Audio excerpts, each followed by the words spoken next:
Hi, it's me again. Just thought I'd do a quick video showing the belt tension tool in use. So for those who have followed this series, you'll all be familiar with this tool, albeit in its unfinished state.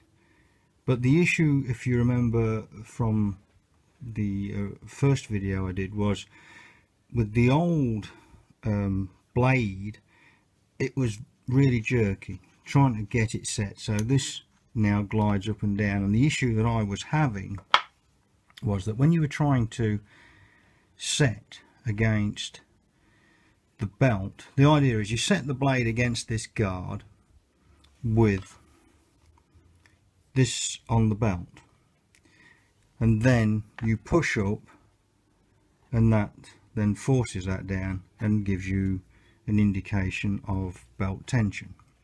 And the handbook, the manual, says that in this state, with the bike supported on the Triumph support stand, with the wheel off the floor, you should have 7.5 to 9 millimeters. Now I know I've got an issue on this straight away because I've got a tight spot on the belt, so I've had to set against the tight spot, which means that certain parts of the belt will certainly be over that 9mm maximum allowable. But anyhow, let me just see. So the tool is unlocked, so I bring it up against the belt. So now it's on the belt, and I slide that up so it's touching, lock it at the back, and then what I do, if I can find it, what I do then, I'm actually laid on my back in the garage trying to get this video, but I set it against a vernier caliper, and that it's in that state there is 16mm. Now the issue that I had, if you remember, it was that tight that when I was pressing to try and get a reading, it was deflecting this guide here, and you can see there I'm moving that up, well, I would say probably 4 or 5mm. I mean, I can move it 2 or 3mm quite easily. When you've got something that needs to be between 7.5 and 9, you've got 1.5mm to work with. So that's now set. Release the locking screw at the back, press up until you see 4.5 on the bottom of the gauge, lock it, and then take another measurement. So that is now saying that it is 24. Yeah, 24. So that's 8. So that is saying that is 8mm. So that bit there is in spec. If I move it around, let's try it. We'll do a reading there. So again, place it up against the belt, unlock it, slide it up until it touches the guide, or the guide, whatever it is. Take a reading.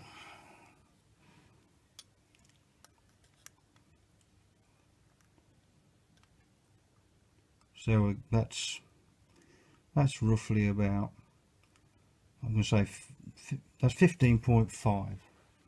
So second reading,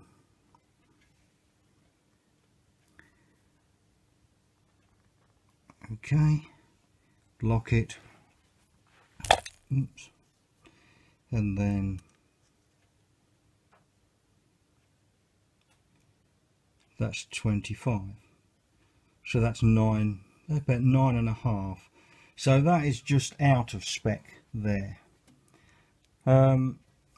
So I'm, as far as, I mean, the original scope of the project was to make this tool what I believe to be more usable, and it is. That before, that was a real struggle. You know, you just couldn't get a proper reading. So I'm chuffed with the tool itself. Adjusting the belt, in all honesty, is still a right pain. And what I'll do, if you just bear with me, what I've done here is using the marks on the swinging arm is a lottery. So what I've done is I've made these little buttons, okay, and that's center drilled, so that goes in the rear wheel spindle, and on this side here, same thing, a plug that's center drilled that goes into the swinging arm pivot, and exactly the same feature on the other side. So I've got a plug that goes into the rear wheel spindle that's center drilled, and on this one the best I could achieve is a cap, again center drilled, which goes over the nut. And so then what I do to make sure the wheel is in alignment is I use a set of calipers, which you can see there. So it's just two pieces of flat bar with a pivot and two pins on the end, and all I do is make sure that it goes from the center point there to the center point on the back, and that it's the same distance on both sides of the bike.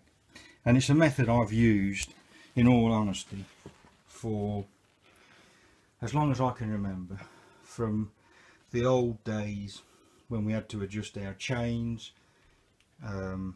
That's the way I always did it.